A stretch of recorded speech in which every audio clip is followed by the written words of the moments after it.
Hey, welcome back to my corner, or welcome to my corner. Now I have a friend that I had a conversation with about something like this, shows we liked as kids and still like, to be honest. Now this friend of mine, she said she really liked Ninjago, which, no shade there, I did as a kid too. What's sad is that I not only haven't watched this movie in like 9 or 10 years, which is sad, but also, the crime against this movie is that it's so horribly rated, and unjustifiably so. This is probably one of the best kids' movies I have ever seen. Now, I could be talking about the show, but I figured that since I've covered a movie on this channel before, I think it'd be better to cover this one. And the original show is already so well loved, except the new stuff, which is terrible. But I need to at least attempt to change some hearts and minds. So here we go. Now, what movie am I talking about? Well, why do people hate this one? There's no magic here, only incompetence. Dude, you sound like an edgy teenager. A complete and undeniable bore. Dude, what are you talking about? Can you say minimalist animation? Really? Of all the things you could criticize, that is what you're gonna criticize? I mean, we have this. Wait, we have this. It's completely animated. It's a cartoon. And it's awful. If I had been on drugs, I would have laughed hysterically at those silly trains with only their googly eyes giving them expression. First of all, I can disprove that with the first couple minutes of the movie. Second of all, if you really don't like that, then I guess this whole series isn't for you. I mean, I really don't understand your point. Maybe I have to be on drugs to understand it. So now that we've covered some of the criticisms, which that's not all of them, that's just a small sampling on Rotten Tomatoes, let's get into the actual plot, which was one of the criticisms of the movie because people claim that it didn't have a plot, and that's just not true. So we've already been introduced to the main character of this story, you. Now we're all introduced to the magical island of Sodor, which this version is not canon, by the way. And this all happens while Alec Baldwin gives his little monologue about how he loves to help around the railroad. Yes, they did indeed actually get Alec Baldwin for this movie. And this is actually the movie that I recognize him from. I actually watched a Mission Impossible movie, and I saw him and I'm like, oh, the guy who played Mr. Conductor. Gordon's busy counting by how many seconds Thomas is late. Now that's certainly petty,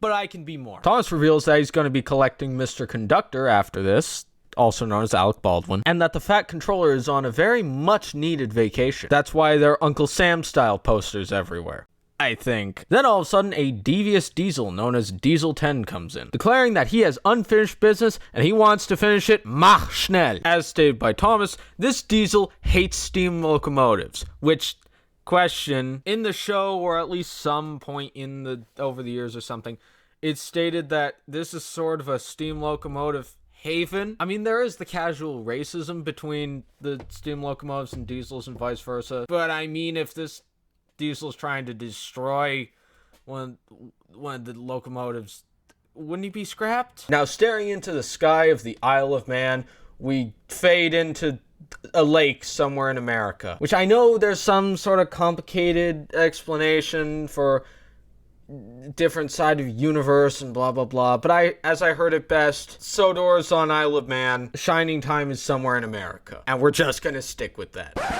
I made a very bad boo-boo. Let me explain. The island of Sodor is a fictional island that is between the Isle of Man and England.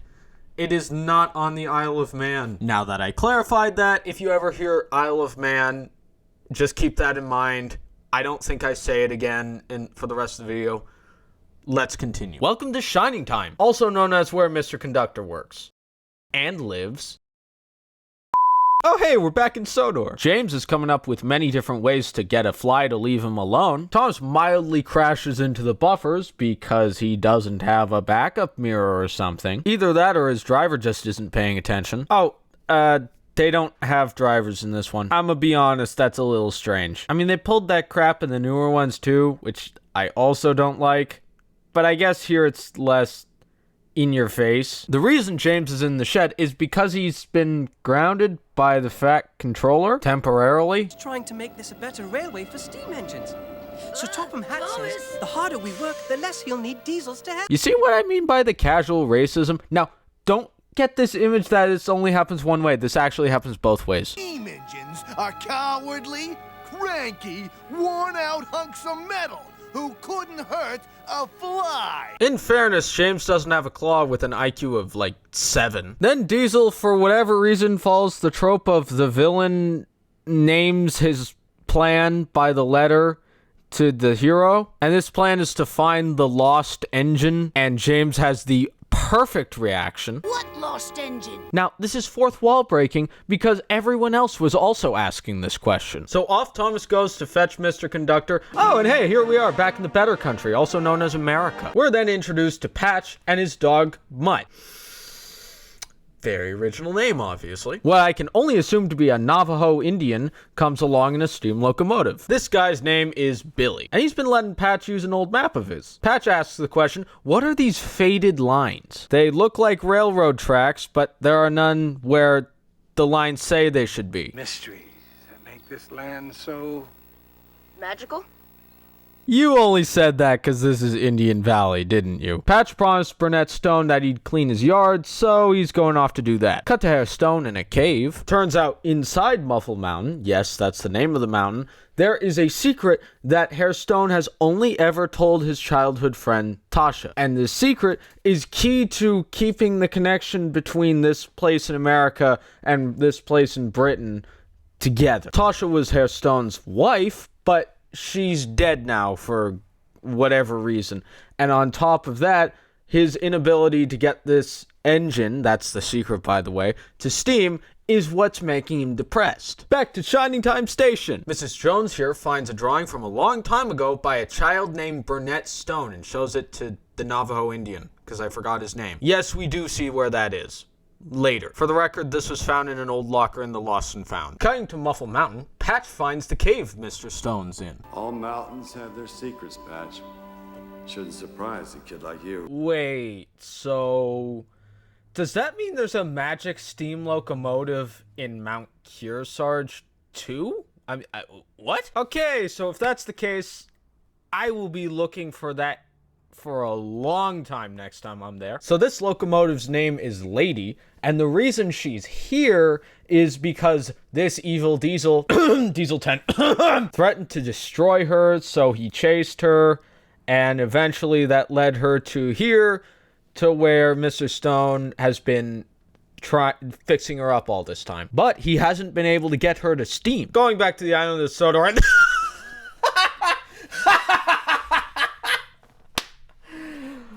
What is that? This looks like Mount Dieselmore with toes. You've captured the real me. I mean, that's beautiful. I could cry. Yes, it does indeed look like something Leonardo da Vinci himself made. The only thing better would be if this happened. Here comes Thomas! I'm the #1 engine. Whoa! All engines. Diesel 10 then lays out his plan to splodge, splatter and dodge, to destroy the lost engine, also known as Lady.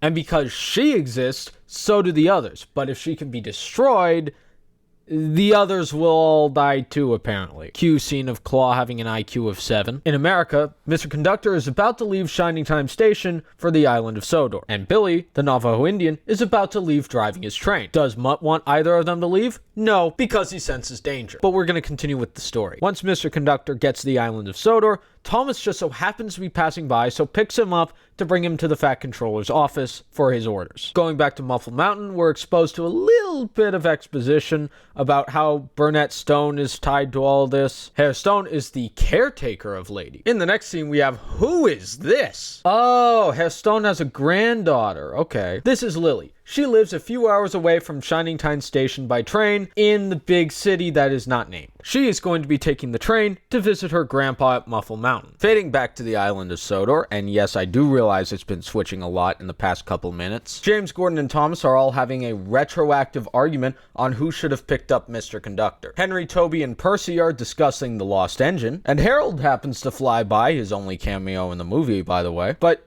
Diesel 10 somehow laid sneezing powder everywhere, somehow, and so that gets everywhere. Percy's passing through Knapford Station, which in the books it's actually Tithmouth Station, and that's where the Fat Controller's office is. And in it, Mr. Conductor's reading a note from the Fat Controller, essentially detailing how he couldn't be there because he had to go on a vacation with his wife, and they couldn't wait, so Mr. Conductor's going to be getting his orders by the phone. He's told to keep an eye on Diesel 10 and watch out for Henry's health, even though that doesn't really make sense because he was only that ill kind of thing in his old shape, and in the show he has the new shape that he has in the movie, which doesn't have the problem. I could explain all that more, but this movie really isn't about that, so let's move on. It's nighttime at Tithmouth Sheds, and everyone's trying to get a good night's sleep, including Mr. Conductor, because apparently he sleeps in the same shed as the engines. Then Diesel 10 attacks for whatever reason. I mean, this is an act of domestic terrorism. Only when faced with the threat of death does Diesel 10 go away. And this scene introduces a whole new problem. Mr. Conductor's gold dust is running out. The gold dust is what allows him to travel back and forth between the island of Sodor and Shining Time. And he would have used it to get away from Diesel 10, but he ran out, or is running very low. Mr. Conductor then has a dream of what's going to happen to Shining Time if he doesn't find his gold dust. My god, why does it look like a BLM riot tore up the place? And why did it only happen to Shining Time? What about everywhere else? Where are the burning buildings? Is this social commentary essentially saying we ran out of our own gold dust? In which case, I completely agree. Mr. Conductor wakes up frightened, as he should be, because he wouldn't want his world to turn into ours. My god, that's a death sentence I wouldn't wish on anyone. Mutt apparently hitched a ride on Billy's train, and so he's now at this big station, and he's trying to get Lily to go to Shining Time. Lily asks the dog, for whatever reason, where Platform 3 is, and the dog leads her to Platform 4. Yes, this was very much intentional, because the train that leaves from Platform 3 goes to Muffle Mountain, where she's supposed to be, but the train on Platform 4 goes to Shining Time. Cue one of two big songs in the movie. Hairstone starts to hear a phantom whistle from the mountain, which is Lady. Back on the island of Sodor, James is getting his nose scratched by Mr. Conductor. And Mr. Conductor tells James that he will be heading to the windmill. And he gets lost. And he's completely out of gold dust now. Thomas, Henry, Gordon, James, and Toby are having some sort of meeting, and they're concerned about Mr. Conductor not being at the windmill. Then Thomas goes to find Mr. Conductor. A rabbit... No, I'm not kidding. A rabbit leaves a bunch of vegetables behind and notices that Mr. Conductor is having a hard time thinking, so he writes him a note saying, have some of these, they're good for the brain. See, kids, this is why you should eat your vegetables, to think clearly. The celery reminds Mr. Conductor that he does, indeed, have a cousin, and that he should call his cousin with these flowers. This movie's great. Meet Junior, Mr. Conductor's cousin. Mr. Conductor asks Junior to come to the island of Sodor right away, because he's out of gold dust. He doesn't want to because he's at the beach, but he's gonna anyway. And since he's almost out of gold dust, he has to go back to Mr. Conductor's house to grab the emergency supply. The last note to Junior is, do not talk about the buffers. Now, what are these buffers? That's something that will be elaborated farther into the plot. Back in America, Lily just arrived at Shining Time. While waiting in Shining Time Station, she meets Junior. After a brief introduction, Junior leaves and Lily collects a little bit of the gold dust. Mr. Conductor is dreaming about a rainstorm at Shining Time Station and American infrastructure coming to the island of Sodor. Mr. Conductor then hears Thomas passing by and calls out to him, but Thomas doesn't stop, likely because Mr. Conductor is behind a bush that Thomas can't see through, and on top of that, he's talking with a really mousy, quiet voice. After Lily spent some time at Shining Time Station, Stacey Jones notices that she got on the wrong train, so she's going to take her to Muffle Mountain to Hairstone. Hey, would you look at that? The last remnants of P.T. Boomer, a character that was cut from the final movie, but he is in this one scene. He was supposed to be the antagonist for America, just like Diesel 10 was on the island of Sodor. But I digress. Once Lily and her grandpa are reunited, they head back to his house. And at night, not only does Burnett Stone hear the whistling of Lady, But so does Lily and Patch, actually. Thomas and Percy are talking, and they figure out that there's a lost railway with hidden buffers. Yes, those are the buffers Mr. Conductor was talking about. Magic buffers that lead to a railway that connects both the island of Sodor and America. Unfortunately, Diesel 10 heard every word of this conversation, so Toby is going to see what he does next. Diesel 10 talks about destroying this magic railway that he just found out about, and Toby decides to distract him. By ringing his bell, Diesel 10's IQ of 7 claw caves in the roof. Cue the most famous song in the movie. I've got boiler ache. And I'm collecting 1, 2, 3, 4, 5, 6 trucks of special Island of Sodor coal for you. Oh, thank you, Thomas. Special coal will make me feel much better. I thought I could get away with not explaining all this. Here we go. Originally, Henry had a similar shape to Gordon, but for whatever reason, the size of his firebox didn't allow him to generate enough steam with the regular coal that was on the island of Sodor. So this Island of Sodor coal is not actually Island of Sodor coal. It's actually Welsh coal. But because of Henry's crash with the Flying Kipper, he got a new shape, and he doesn't need this new Welsh coal anymore. There, that's this whole thing explained. It bugs me in this movie, but whatever, it's not important. As Thomas is collecting the 6 coal trucks, for whatever reason, one of them doesn't connect properly, and we get to see the first example of magic buffers. Bertie greets Thomas and his 5 coal trucks, even though he's supposed to have 6. Thomas and Percy then realize that those buffers are indeed the magic buffers, and the grotto is the special platform for the magic engine. And Thomas is going to go find Mr. Conductor, and Percy's going to be guarding the buffers. Cut to the viaduct, where Mr. Conductor is just walking alone, and Diesel 10 pops up in the most predatory fashion you can think of. Pinchy ends up grabbing Mr. Conductor, and Diesel 10 ends up holding him over the viaduct. And he's gonna drop him into the viaduct to his death if he doesn't tell him where the magic buffers are. Is this attempted murder or something? Good thing he has shears. After flying for how many miles? He ends up landing on multiple sacks of flour, or whatever's in those sacks. Coincidentally, he's at the windmill, right where he set out to be. He also found the clue to access his family's source of gold dust. Stoke up the magic in the mountain and the lady will smile. Then watch the swirls that spin so well. Well, we'll figure out what that is later on. So how does Diesel cope with losing Mr. Conductor? Well... Now it's time for the next lesson, huh? I call it How to Stop Being Stupid.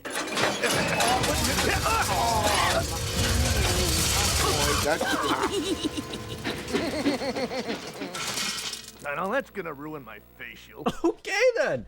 I gotta wonder, did a comedian write all this stuff? Because this is great. Patch and Lily meet for the first time, and they're hitting it off real well. And just as an FYI, so you don't think I'm the one making sort of like these connections about them romantically interested together, that was actually one of the, like, originally the intention between the two, that Lily would narrate this story, and I believe it would be Patch and Lily got together and they had their own kids and they'd be telling their kids this story. I believe that's one of the original concepts. It's not in the final movie, but that was Britt Olkoff's intention, if I remember correctly. Patch has to go down to Shining Time Station, so he invites Lily to go along with him, if Mr. Stone's okay with it. And he is. So they go by horseback. Lily's now back at Shining Time, and she actually sees Junior again. Junior actually offers Lily a chance to go to the island of Sodor. And like any sane, normal, reasonable person, she takes up that offer. So off they go into the magic railway. On the Lost Railroad, which looks like it's very overgrown with cobwebs and God knows what this stuff is, Junior explains to Lily about the lost engine. Oh, and they notice the coal truck Thomas lost. Junior and Lily finally make it to the other end of the Lost Railroad, which, fun fact, this is where the picture describes. You know, the one Burnett Stone drew as a child. This is it. Right here. So once Junior and Lily make it to the top of the hill, Lily gets to see the talking trains. By the way, quick fun fact, this is the only spot in the movie where Clarabelle is faced the right way. Every other scene in the movie, she's facing forward when she's supposed to face backwards. Thomas gets all excited about finding Mr. Conductor, and then he gets sort of sad, depressed when he realizes it's Junior. And turns out they have a little bit of history. Now, don't look so surprised. I know you haven't seen me since... You stuffed party poppers down my funnel. Hey, we had a laugh. You did? Well, Lily and Thomas have a nice introduction. So Lily and Junior board Thomas and they go to the windmill and happen to find Mr. Conductor. Mr. Conductor tells Lily, Junior, and Thomas the clue. At least the party remembers, because he forgot half of it. As Mr. Conductor and Lily meet, for whatever reason, Junior climbs on one of the blades of the windmill. I'm not even sure how he got on the blade, but he did. But anyway, 2 seconds later, he gets flung off and onto Diesel 10's roof, coincidentally. Twinkle Toes Jr. Oh no, my beach back! You won't be doing any surfing up here, Mr. Kahuna. Really?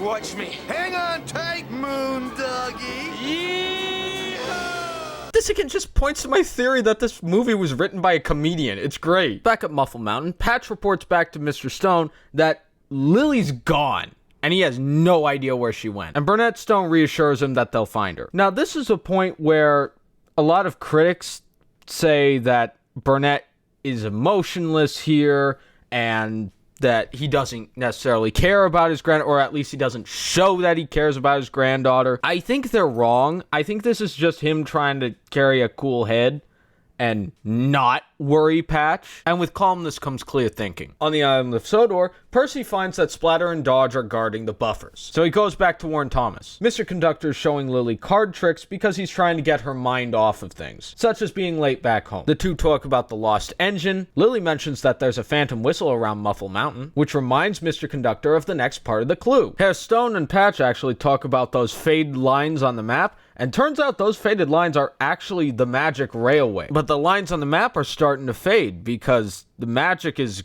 going away. Percy tells Thomas and the rest of the crew that the safest time to bring Lily to her grandpa would be now, in case Diesel 10 tries to destroy the railroad later. Then, Mr. Conductor has an idea. Why not have Thomas bring Lily? Yes, have him go through the magic railroad. Takes a little coaxing, but he agrees to do it. Thomas, being on his way to the magic buffers, for whatever reason, there's a Texan tumbleweed.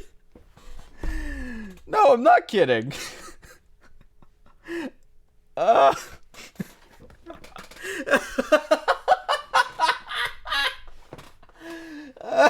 me, partner.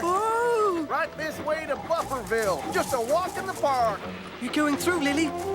You're on your own from here on in, little blue buckaroo. And Thomas goes through the magic buffers. On the magic railroad, Thomas finds the missing coal truck, which reminds Lily of a part of the clue. So Thomas goes back for the coal truck. And they continue on until Thomas is now in America. Lily goes off to find her grandpa, and Thomas falls off the mountain. And coincidentally, Patch is right there to pick Lily up. Thomas is still sliding down the mountain, and what the...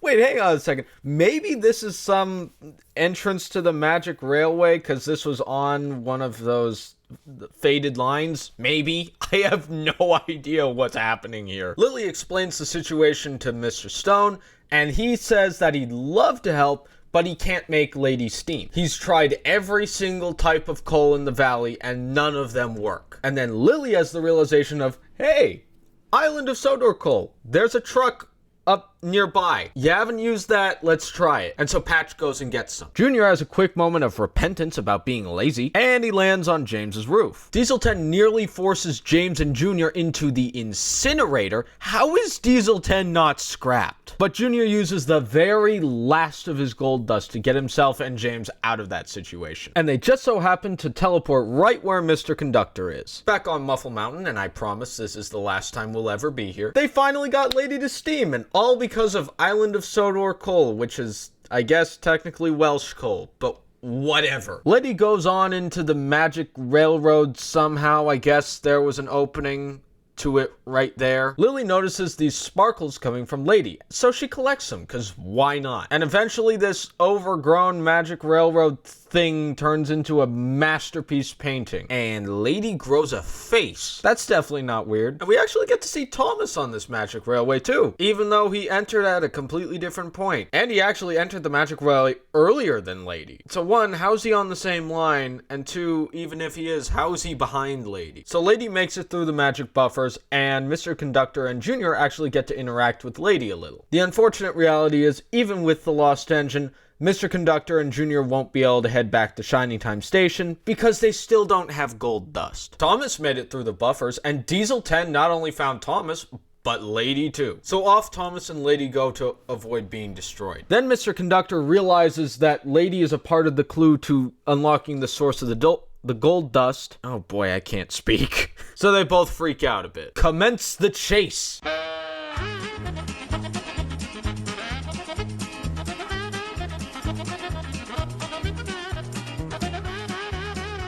Here we are at the viaduct scene. The bridge is falling apart and Lady makes it over safely, and then a huge chunk of the bridge falls out, and somehow Thomas makes it across, and then the rest of that bridge section falls apart. And I feel like the following should be a meme. So you know what? I'm gonna put it in my own hands. I'm gonna do it. Well done, Thomas.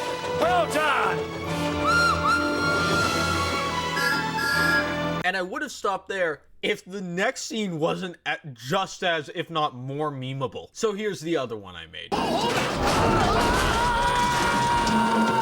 Yes, Diesel 10 does indeed fall off the bridge and falls into this barge container thing, where he sails away, never to be seen again, until they brought him into canon. But we're not going to talk about that, because they're bad. Or at least mediocre. After this, Mr. Conductor remembers the final part of the clue, which involves the well by mixing the swirls with the water. And clearly Burnett Stone's done this before because he tells Lily to throw him up in the air. When she does this, we finally have our gold dust. And Mr. Conductor and Junior collect as much as they can. Here's the last scene that Thomas is in, excluding the very end, by the way. Mr. Conductor hands the torch to Junior, which is a nice, wholesome scene. So I guess Junior's now a Mr. Conductor. And he's off. The Fat Controller's back, so Mr. Conductor has to go greet him at Tithmas Sheds. And Lily and Hairstone enjoy a nice moment of gold dusting a bluebird. So it will always remind them of their Shining Time together. At Shining Time Station, life is normal, everyone's happy, and Mr. Conductor is still watching over the place. And I'm gonna close on this very next scene.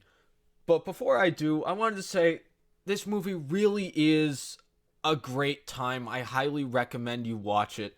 Ignore the sometimes people that difference of opinion, other times morons that say this is a bad movie. It's not a bad movie. It's a great movie. And the ending here is actually one of the most beautiful endings in a movie I've actually ever seen. So actually it's probably the most. And I'm going to end on that scene. So I'll say it right here. Thank you so much for watching. I hope you liked that video. If you did, go ahead and subscribe and hit the bell so you don't miss any of my future videos. If you're watching on Rumble, which, amazing, awesome, I love you. Good, follow me and check out my other socials too. They're also fun. Thank you so much for watching and have a Merry Christmas.